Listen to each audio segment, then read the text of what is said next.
Oh boy. We've been talking about this for a while, but now I think it's pretty clear it's no joke and it's no jest. I know that we were just talking about Donald Trump's insane plans to potentially annex Greenland earlier, but now we're talking about his insane plans to try and solidify his, basically his emperorship over America. That's what he's going for. By seriously tripling, quadrupling, quintupling, whatever you want to call it, down on the idea of a third term.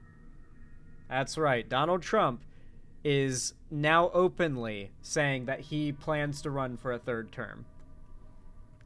I don't even know what to make of that. Of course, we all expected he'd do this. We all know he is a power-hungry maniac. We all know his cult of personality doesn't care and has been actively making signs that say Trump 2028, Trump 20, so on and so forth, right? 2032, like going all the way into the future. They've made signs like that, and they've made merch like that because their plan has always been for Trump to be president for the rest of his life. They never intended for him to leave office. Certainly not the MAGA personality cult, and I don't even think most of the Republican Party intends for that to happen. And so I want to hear you guys, if you're watching live right now, do you guys think Trump will succeed in destroying our processes in such a way that he is able to run for a third term? And if he wins the election, that he actually gets to keep office? Do you guys think that he will succeed in setting that up for himself? Most likely he'll win too. Damn, you're definitely not optimistic. Yeah, most people in chat are saying yes. Ride the Rails says 50-50 chance. If you're watching this after the fact, when it goes up as a video and you're not able to comment live right now, you can leave a comment down below. It does mean a lot. It helps the channel too. But I am curious, do you guys think Trump will be able to go through with securing the legal pathway to a third term in office? Obviously, I think there'll have to be an election and he'll have to get reelected, but will he be able to keep, will it be considered a valid result? Probably if he wins the midterms. If this is true, if this happens, by the way, this would be the biggest historical event out of all historical events since the Civil War. It would be the biggest American history event since the Civil War. It genuinely would be if Trump stayed in office for a third term. It would be insane. He most likely would rewrite the Constitution. So I guess that's the big question. Do you guys think he'll end up rewriting the Constitution? Or not rewriting, but amending it? We'll have to wait and see. I don't know. Here, let's go ahead and take a look at this article talking about his vie for a third term. Listening to President Donald Trump is often an exercise in gauging whether he's serious or not. He is always serious, though. When has he ever been joking about something horrible? It's always yeah, he says he's joking, and his fans say he's joking, but then he does it. That's always, you have to remember, that's always the conclusion to these, wild goose chase stories that he puts us through. Is he serious about tariffs that could drive the U.S. economy into recession? Yes, he was. Yeah, he's doing it. We'll find out more this week. No, we don't need to find out more this week. He's doing it. Is he serious about protecting Social Security and Medicare? No, it's currently getting gutted. It could depend on your definition of waste, fraud, and abuse. There is little question, however, that Trump is, quote, not joking, as he told NBC News in a phone interview Sunday when he talked about running for a third term. That's despite how fantastical it seems that a president could ignore the 22nd Amendment and all the hurdles to changing the Constitution's two-term limit. There are methods, Trump said, to run for a third term, but he did not elaborate. He has talked about a third term repeatedly, but never before has he sounded this serious. We have almost 4 years to go, and that's a long time. But despite that, so many people are saying you've got to run again, he told reporters on Air Force One on Sunday. They love the job we're doing. They love it. Socializing the unthinkable. While running for a third term is clearly unconstitutional, if there's anything Trump has shown us, it's that he can normalize things that don't seem possible. After the January 6th Capitol riot, Trump was treated as a pariah by Republican lawmakers. Now, he is at the height of his power.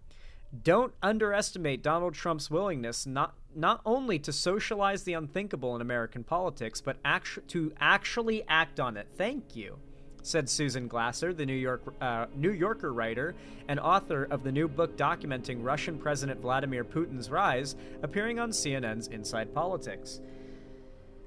I'm not joking when I say this. We might be watching the fall of American democracy, like, for good.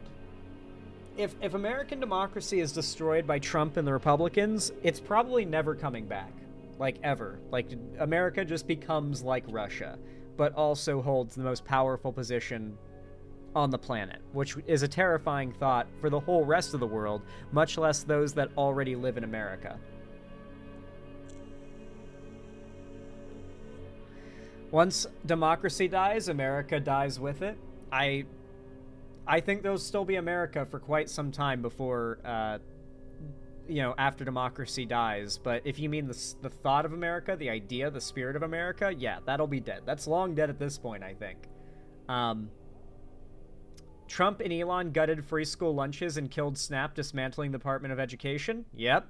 No, it's all about maximizing the amount of suffering, Remember, Republicans are very against free school lunches. Their go-to excuse for why free school lunch shouldn't be a thing is that if you cannot feed your kids, then you just shouldn't have kids. But then again, if you end up pregnant and it's an unwanted pregnancy and you want to abort it, you're not allowed to do that because that's murder. So if you go down the line long enough, you quickly realize that they just want to take away every good thing that allows you to live a happy life. And their response to you when you say, but now this, now that, is to say, well, then don't have sex then. Don't have sex at all unless you plan to reproduce and have a baby. Like, that is the future that they are making for us, and that is the America we're going to live in now. Literally everything is a skill issue to them until they lose some money. I work in a public preschool. Man, it's going to get rough for us. Yeah, dude, I'm so sorry. The Republicans want to eliminate all public schools and have every kid in America going to a, right-wing religious charter school. I'm still a tad surprised we survived this long. No other true democratic country has our system. Every other country that had a similar two-party system collapsed almost immediately. It really feels like we got beginner's luck. No, I think we just managed to care about politics enough to elect people that at least feigned to care about what was best for the country, and now we're at the point where enough people are just part of a personality cult or voting for the memes of it or whatever and not taking it seriously, not doing their research, not even looking slightly into it, that now I don't think that people are responsible enough to have democracy. And it's not a matter of do I think democracy is bad because people got too irresponsible? It's a matter of it stopped being able to exist because the people whose job it was to not vote it out of existence voted it out of existence. Pretty damn quickly they did, in fact. Putin's example. When Putin was barred by Russian law from serving a third consecutive term, he became the country's prime minister, but is widely thought to have maintained control of the government under then-President Dmitry Medvedev. I have a feeling we're going to see a lot of inspiration in Trump's actions taken from Putin and Russia. And don't forget, I mentioned him earlier, his best buddy, Netanyahu. There's going to be a lot of parallels drawn there. If you want to know what's it going to be like in America over the next 4 years, and possibly longer, look at Russia and look at Israel. Trump has watched other world leaders escape term limits, including China's Xi Jinping, whom Trump has admiringly referred to as China's president for life. Turkey President Recep Tayyip Erdogan, I only know him as Erdogan, is moving closer to evading term limits, and his main rival has been arrested. Yep, literally, I heard about this where his main political opponent was literally arrested on, I don't even remember what the charges were, but he's just full on, Turkey is kind of descending into a similar fascistic situation as we are, which kind of makes sense because all of a lot of the world right now is experiencing a bit of a fascist not even fascist, but primarily populist uprising. Like, there's a massive political populist uprising right now, and it's almost exclusively benefiting the right and the fascists, as it always has. That's why I've always been so against populism historically, because it always benefits fascists more than it does anyone who's, like, actively trying to advocate for, like, the working class or whatever, right? What's really remarkable here is the willingness to flout the law, to test the basic norms of settled governance, Glasser said of Trump's apparent desire to stay in office. Representative Dan Goldman, a New York Democrat, tried and failed to get his fellow lawmakers to take a vote last year before Trump took office, clarifying that Trump could only serve the 2 terms. Goldman said in a statement that he now sees Trump's multiple constitutionally suspect actions leading up to an effort to stay in office. Republicans are waging an all-out attack on the judiciary to clear the way for Trump to serve a 3rd term, he said. Trump would rather talk about challenging the Constitution than about the stock market, inflation, or the economy, according to former Representative Tim Ryan, an Ohio Democrat who appeared on CNN Monday. Ooh, that's a good point. Keep everyone distracted with, like, calling CNN insane or having Trump derangement syndrome for covering Trump's plans for a 3rd term, all the while Trump is nuking the economy and no one's paying attention to that because they're too preoccupied. That might be what it... Because remember what Bannon said. Bannon said that their whole plan was every day they wanted to send out 3 or more crazy stories that they could overload the media with, because they considered the news media the opposition party, not the Democrats, the news media. And so their entire goal was to confuse and discredit the news media. And that is what Bannon did for Trump for a very long time successfully, and that Trump has continued to use that method. And every day, Americans lose a little more trust in the mainstream news media. And that trust is put instead in the hands of Trump or like, random content creators and demagogues that spout MAGA nonsense. Much of Trump's 2nd-term policy is built on a strategy of testing presidential power, even when it violates language in the Constitution, such as that giving Congress power over spending or guaranteeing birthright citizenship. Guaranteeing birthright citizenship. An effort to run again would fit easily alongside those other constitutional tests. CNN presidential historian Tim Naftali pointed out on CNN, I can't read today because I'm so tired, I apologize, is using fear as a policy tool in order to exact concessions from other countries and to pressure universities, law firms, and lawmakers. This makes some sense. Once the conversation turns to what comes after Trump, he will lose leverage and power. There's a reason presidents nearing the end of their terms are referred to as lame ducks. There's still a lot of Trump's 2nd term left to go, and he will want to maintain momentum for as long as possible. But it's also true that Trump tried to use unconstitutional theories to stay in office before, when he pressured then Vice President Mike Pence to reject electoral votes. So this is why I think that there's a chance Trump can't actually pull it off. There's a chance that when it really comes down to it, if Trump, say, loses this next election, even if he does run a 3rd time, or he tries to run a 3rd term, and it actually comes to approving it, I think it's actually a pretty good question to ask, like, how many of these Republicans can actually go through with it? Because we know Pence couldn't. Like, they had a whole plan to unconstitutionally steal the election, and it was the Republicans, Trump's literal VP, who blocked their plan and stopped them from coupping our government back in the last election. So the reason why I'm not 100% sure that Trump will succeed in this effort is that Republicans have blocked him from pulling this off in the past.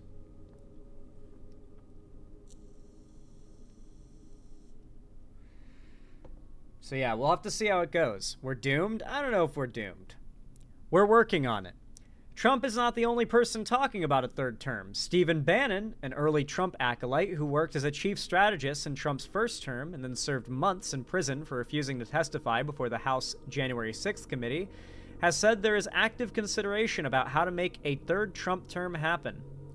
I'm a firm believer that President Trump will run and win again in 2028, Bannon told News Nation Chris Cuomo in March. A man like this comes along once every century if we're lucky, Bannon said. Cuomo asked how, given the obstacles in the Constitution, a third Trump term could happen. We're working on it, Bannon said. I think we'll have a couple of alternatives, let's say that. He considers the U.S. to be in the midst of a 1932-type realignment.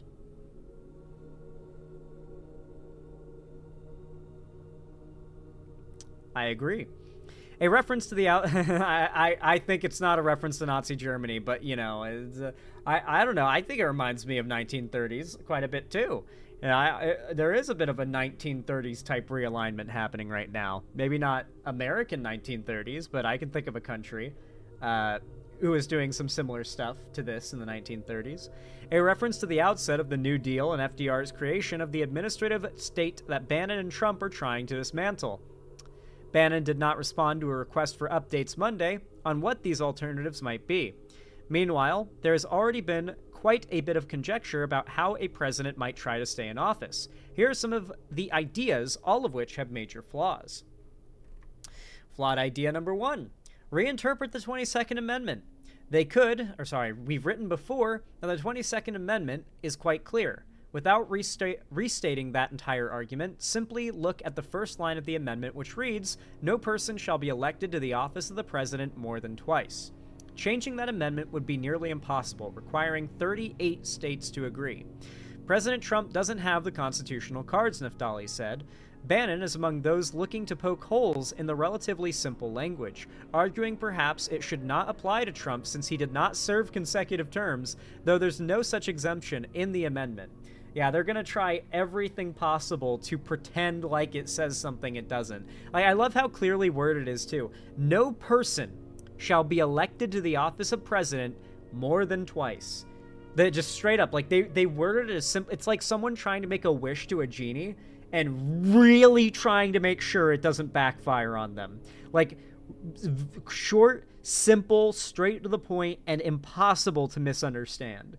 And yet they're still trying to find a way to be like, well, actually, it didn't clarify that you weren't allowed to run for a third term if your first two weren't consecutive. It didn't say that was something you couldn't do, even though that's like not even clearly implied. It's clearly stated when they say no person shall be elected to the office of president more than twice.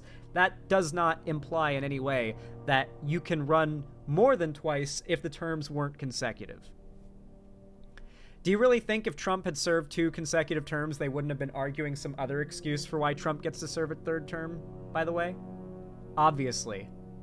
They'd be doing the same. They'd be finding some other excuse. And now we're going to get into those other excuses as my nose itches into the stratosphere.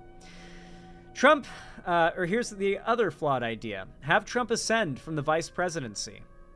The basic idea here is that Vice President J.D. Vance, or some other willing follower, would run for president in Trump's stead, with Trump as their running mate. Vance, or whoever ran as president, would then resign, enabling Trump to become president. The major problem is that the 12th Amendment clearly states that no person constitutionally ineligible to the office of president shall be eligible to that of vice president of the United States. Twice-elected Trump is constitutionally ineligible. Yeah, at that point, they would just skip that step. If that's also a problem, they would just go straight in and do the third term anyway at that point. Flawed idea 3. Have Trump ascend from some other position. Since he can't run for vice president, perhaps Trump could be made Speaker of the House, assuming Republicans control the House in 2029, and then both the Republican president and vice president, assuming a Republican wins the 2028 election, could resign, allowing Trump to stay in the White House. We're deep into hypotheticals here, and these scenarios require lockstep agreement of Republicans in Congress. GOP Rep. Ryan Zinke, who represents Montana in the House and was Interior Secretary during Trump's first term, suggested to CNN's Pamela Brown on Monday that he would oppose changing the Constitution to accommodate a third Trump term. I like it as written, and I think most Americans do too, Zinke said. So to be clear, there are Republicans who hold seats right now that are saying if Trump tries to change the wording of the Constitution, they won't go with it. Are they lying? Are they just trying to make themselves sound good or trying to play defense for Trump? Or do you think that they, as they say, lack the conviction to really go through with coupping the government when the time comes? They tried it, and not enough people were on board last time. Will there be enough people on board this time is the question. The biggest idea Trump likes is the Constitution is a piece of paper and the laws on the rules on it don't need to be followed because it has immunity. Yeah, like, what I assume is probably going to be the most realistic, like, unconstitutional scenario with Trump is that he just ignores the Constitution and does it anyway. Like, no one is able to stop him. No one says, no, you can't do that. Everyone says, yes, sir, when he demands it. And it's just like, oh, so he's been doing this, like, without congressional support, cutting funding from tons of things that were given funding by Congress in the first place. That's just unconstitutional. He just says, oh, make me not do it then. Like, make the people who are going through with my orders not do it then. You can't. Congress, like, they listen to me, not you, Congress, so say what you want, right? Like, so it could be that. It could literally just be that Trump has enough yes men that they just let him do it. But there may not be enough yes men. And that's what we're kind of all hoping and praying for right now, is that there are not enough yes men in the White House right now, or in Washington right now, for Trump to destroy our democracy before our next election. I don't know, though. I'm curious to hear what you guys think about this whole situation, whether or not you think Trump will actually succeed in any measure in his vie for a third term. Regardless, though, if you enjoyed this segment at all, if you found it entertaining, educational, enjoyable, or in any way worth supporting, then please consider leaving a like and a comment. Every single thumbs up and every single comment compound in each other to boost my channel in the algorithm, basically zapping the YouTube algorithm into recommending my stuff to new people. Helps the channel grow a ton, and it means so much when you guys do that. It's totally free, and it really is the best way to support me.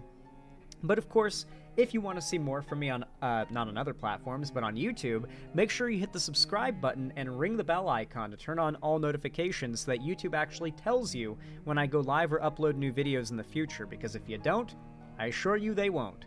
And of course, if you want to see more from me on other platforms, you can follow my social medias, linked down below in the description, including, of course, especially, my fan Discord, which is the main hub of my fan base and community. I host gaming events, call-in streams, watch parties, and movie nights there, so if you haven't already joined, make sure you do. I also announce all my new uploads and streams, so if YouTube bugs out and doesn't tell you, being in the Discord is the best way to guarantee that you know when I'm doing something. And of course, finally, if you want to support me directly, financially, help me keep the lights on and a roof above my head here at the Xander Hall studio, then please consider donating, subscribing, or gifting a sub to someone else on my website, xanderhall.com/live, or support me through YouTube, Twitch, Streamlabs, Stream Elements, Patreon, and maybe even buy some custom Xander Hall merch through the Streamlabs link down below in the description. Regardless of how you support me, though, thank you so much for watching, as always, and have a good one.